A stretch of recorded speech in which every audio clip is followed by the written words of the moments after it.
Hey, I'm Alice. And I'm Jack. If you've ever driven along Interstate 95 near the North Carolina-South Carolina border, you've probably seen the many billboards promoting a roadside attraction called South of the Border. The billboards promote the landmark for many miles in both directions as you drive to it. It began in 1950 as a beer stand just south of the border between the Carolinas, near several dry counties in North Carolina. So citizens of those counties where alcohol could not legally be sold would head south of the border down into Dillon, South Carolina, to pick up beer at south of the border, which later expanded to include trinkets imported from Mexico and a cocktail lounge, and a gas station and some shops and so much more. We've driven by it many times, but it was only in recent years that we've ever stopped there. So in this video, we want to show you around. The first time we stopped there, it was just to use their public restrooms on a road trip. This cinder block building is a nice stop because you don't have to walk through a restaurant or a gas station just to get to the bathrooms. They're in their own separate building. Moving on from there, you come to the Arcade Tower. This is the icon that you can see from the interstate. They advertise that you can go up to the top of this tower in a glass elevator for only $2. The tower is about 200 feet tall, and at the top, it's an observation deck that is shaped like a giant sombrero. However, on the day we recently went, the observation deck wasn't open, so we didn't get to see the scenic overhead view of South Carolina. The employee we spoke with said it had been closed for some time. We're not sure if that was because of COVID or if they've been having technical problems with the elevator, but either way, it was kind of disappointing. Yeah, but we consoled ourselves by enjoying the arcade that's at the bottom of the tower. Jack and I like to compete against each other, especially at skee ball and air hockey, and let the record show, I won both, just saying. But we were there on a Tuesday afternoon in summer 2020, and there were a few other people around, but not too many, though, again, it was during a pandemic, so crowds were lower than usual at attractions all over the country. But we did have a lot of fun just taking a break from our road trip to play a few games. There are also numerous souvenir shops on property. The first one we went to was the largest. It's called Pedro's Mexico Shop West. There was another shop called Mexico Shop East, which was the oldest store on the property, but we did not go into that one. In addition to the usual tourist trap souvenirs, this shop also had a lot of items for sale that were made in Mexico, or sometimes were just reminiscent of things that were made in Mexico. They also had a huge hat store inside, which had elf hats and witches hats, magicians hats, pirates hats, any type of hat you may want, including, of course, sombreros. They had a toy store, and they had a Christmas store where we picked up an ornament. We try to buy a Christmas ornament everywhere we visit in our travels, so we were sure to get one here. They also, for some reason, have a case displaying the world's largest beer stein, and I'm not sure if it is actually the largest, but either way, you can purchase it for $3,500. Another cool shop we went in at south of the border was their t-shirt shop. It had a giant ape statue out front, which was a bit of a common theme because there were animal statues of various kinds all over the property. Inside were a lot of the south of the border t-shirts, and they also had a few other South Carolina themed t-shirts. And then the store also included more souvenirs, as well as leather goods, pottery, beachwear, and decor. There were also a number of fun attractions on the property, such as South of the Border Mini Golf. An early map we saw of South of the Border actually referred to this place by the name the Gulf of Mexico, which is a much more clever name. There was also Pedro Land Park, named after the South of the Border mascot, Pedro. This is a small amusement park. It features a number of carnival rides, which their website promotes as being just for kids.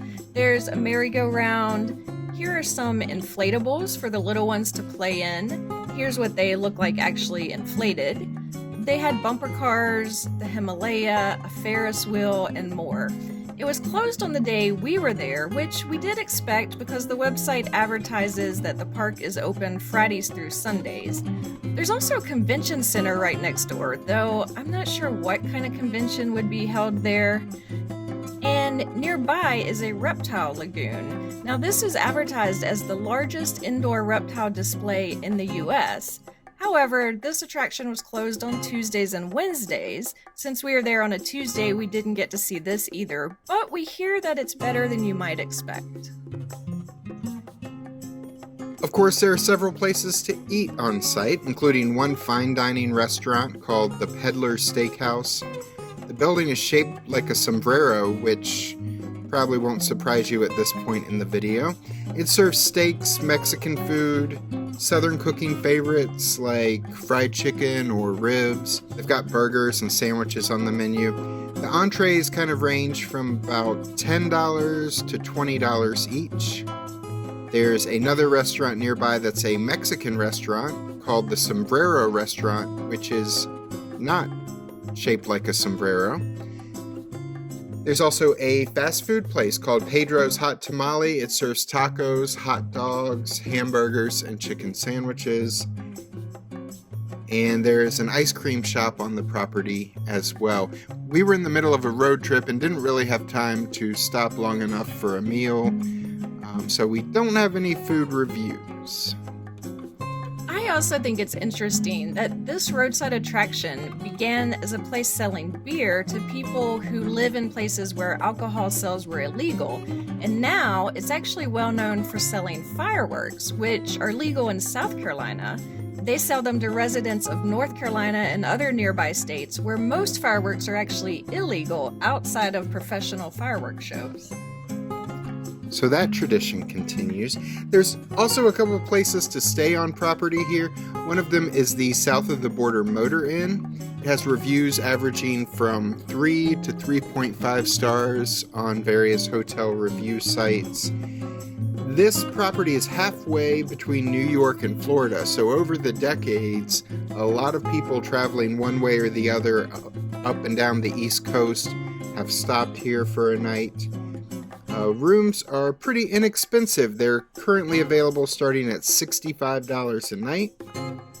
The motel is on the opposite side of the road from most of the attractions on property, but there is a footbridge that goes above the traffic, so you don't have to cross through the traffic to get from one side to the other. They have an outdoor pool, but they also have an indoor pool that's under a geodesic dome that is interestingly called the Pleasure Dome. Like much of the property, this inn is a bit run down, and we have never really considered staying here, but maybe one day if we reach 1,000 subscribers, we will stay here and do a legit motel review. So if that's the kind of content you were looking for, be sure to subscribe to our channel. There's also a campground called Camp Pedro that has 100 full hookup sites with showers and laundry facilities. A night at the campground in your RV would cost you about $30. The campground also has a playground and numerous picnic tables.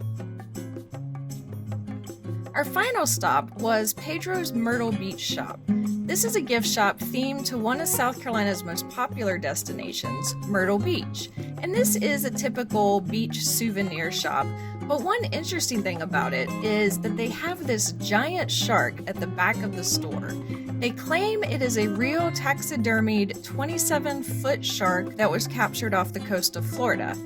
But if you get really close to it, it does not really look real to me. It looks manufactured. But hey, if you want to believe, I won't argue with you. There's also a gas station with a convenience store as well as a truck stop on the property.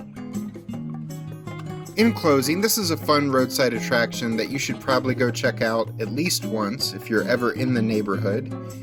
This type of attraction would never be made today for reasons that may be obvious to you if you've made it this far in our video. But it's a nice place to kind of stop and stretch a bit, use the restrooms, get some gas and food, maybe stay in the motel for a night to enjoy the Pleasure Dome. but it is showing its age. It could use some refurbishing, and parts of it look run down, which isn't a good look if you're trying to give people confidence to stop here to eat or spend the night or let their kids ride a carnival ride. Yeah, I agree, but it is a pretty cool place to stop and look around. I feel like families with kids would really enjoy it if you go on a day when the reptile house is open and the amusement park is open. So that's a look at south of the border. I hope you enjoyed this video. If you did, please hit the thumbs up button. Be sure to subscribe and tell your friends about us, and we'll see you the next time we're traveling through.